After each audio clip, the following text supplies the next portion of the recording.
प्रधानाचार्य महोदय, साथ में कार्यरत वरिष्ठ अध्यापक और अध्यापिकाओं सभी का हार्दिक अभिनंदन और वंदन। उससे ज्यादा कहीं अधिक उच्च गरिमा के साथ यहाँ पर उपस्थित सभी बालक और बालिकाएं जिन्होंने इस स्वतंत्रता दिवस के कार्यक्रम में कहते त्योहार कहा जाए तो उचित होगा। कार्यक्रम को जिंदगी में हम कहीं भी मना लेते हैं, कहीं भी रहने का कार्यक्रम हो जाता है। जैसा कि आपको पता ही है, हर बार हमारे देश के अंदर स्कूल में अनेक शहीद स्थलों पर देश के जितने भी वरिष्ठ स्मृति स्थल है वहां पर भी 15 अगस्त, 26 जनवरी, 2 अक्टूबर के कार्यक्रम मनाए जाते हैं। उनको मनाने का सबसे बड़ा भी मकसद है क्या? हम सब काम करने के लिए आते हैं, हम भी काम करते हैं और भी काम करते हैं, आपके भी भी काम करते होंगे। सबका काम करने का वजूद वेतन है। क्या है? वेतन। और हम सब काम करते हैं वेतन के लिए। सीना पर जवान एक मात्रा काम करता है, वतन के लिए काम करता है। कब पड़ोसी मुल्क की गोली उसके सीने को छीन देगी, इसका ना तो हमको पता है और ना उस जवान को पता है। हमने कुछ डिबेट को सुना, उसमें कहा जाता है, नेता भी बोलते हैं, क्या करते हैं इसके जवान? सैलरी तो उनको भी मिलती है। एक है, आपको भी वेतन मिलता है, वेतन उनको भी मिलता है। आप कभी जाके बॉर्डर पे केवल 2 घंटे के लिए खड़े हो जाइए, पूरे देश का जितने भी नेता हुए किसी ने कदम नहीं बढ़ाया। एक प्रधानमंत्री हमारे देश में हुआ था जिसने हर देश को धोखा दिया था, स्वर्गीय अटल बिहारी वाजपेयी का हम नाम लेना चाहेंगे। जब पोखरण टेस्ट चल रहा था हमारे देश के अंदर, उस टाइम पर हमारे राष्ट्रपति APJ अब्दुल कलाम जी नहीं थे, उस टाइम पर वैज्ञानिक के रूप में देश में कार्यरत थे। पोखरण परीक्षा होने के टाइम पे शुरू हुआ था देश के अंदर, तो अमेरिका के राष्ट्रपति ने अटल जी को फोन किया, कहा कि अटल जी ये पोखरण टेस्ट बंद कर दीजिए।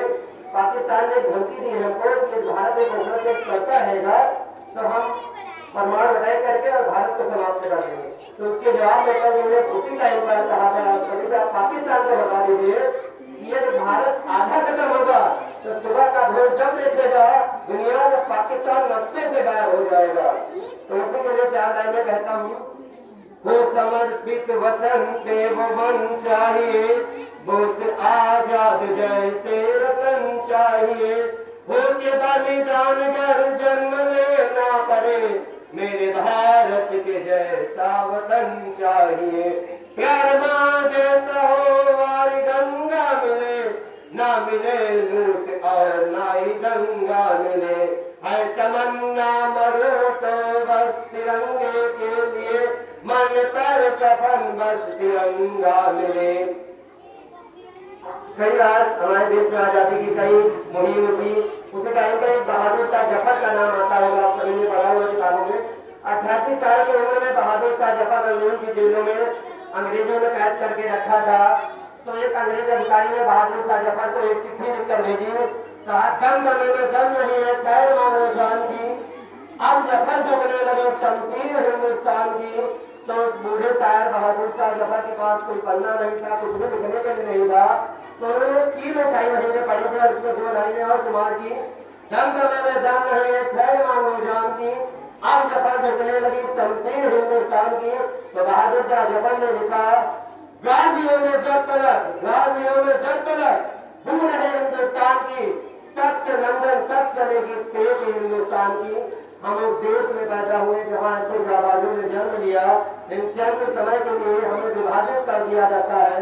2 लाइनें हैं, छिपी तक सौर गूंजेगा, स्वयं दिनमान बदलेगा, उतारो भारती की आरती, स्वयं सम्मान बदलेगा, विवादों में उलझ कर कीर्तिमा की मत करो भूमि, शहीदों की करो पूजा तो हिंदुस्तान बदलेगा।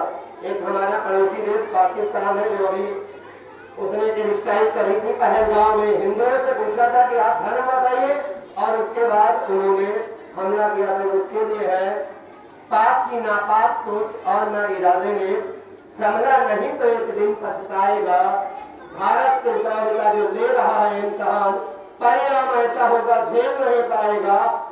आंख भी उठी अगर कश्मीर की तरफ तो तिरंगा इस्लामाबाद तक लहराएगा। हर हिंदुस्तानी की बस एक ही तमन्ना है, अब की लड़ाई और पार होनी चाहिए।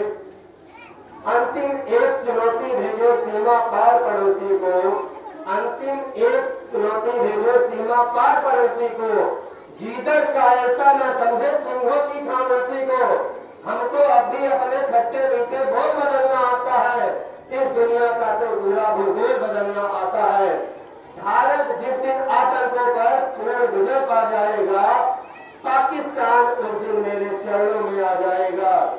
भारत ने हर समझौते का आदी बनना छोड़ दिया, भारत ने हर समझौते का आदी बनना छोड़ दिया। कुछ बातों पर हमने बापू गांधी बनना छोड़ दिया। उड़ी का उत्तर घर में घुसकर चोट से हमने बता दिया। पहलगाम का पुलवामा का मतलब हमने बालाकोट से दिखा दिया। इस बारी तो लगता है धरती का भार घटेगा ही, ऑपरेशन सिंदूर से लगता पाकिस्तान मिटेगा ही, ऑपरेशन सिंदूर से लगता पाकिस्तान मिटेगा ही। शहीदों की चिताओं पर लगेंगे हर बरस मेले, वतन पर बढ़ने वालों का यही आखिरी हिस्सा होगा। जय हिंद जय भारत।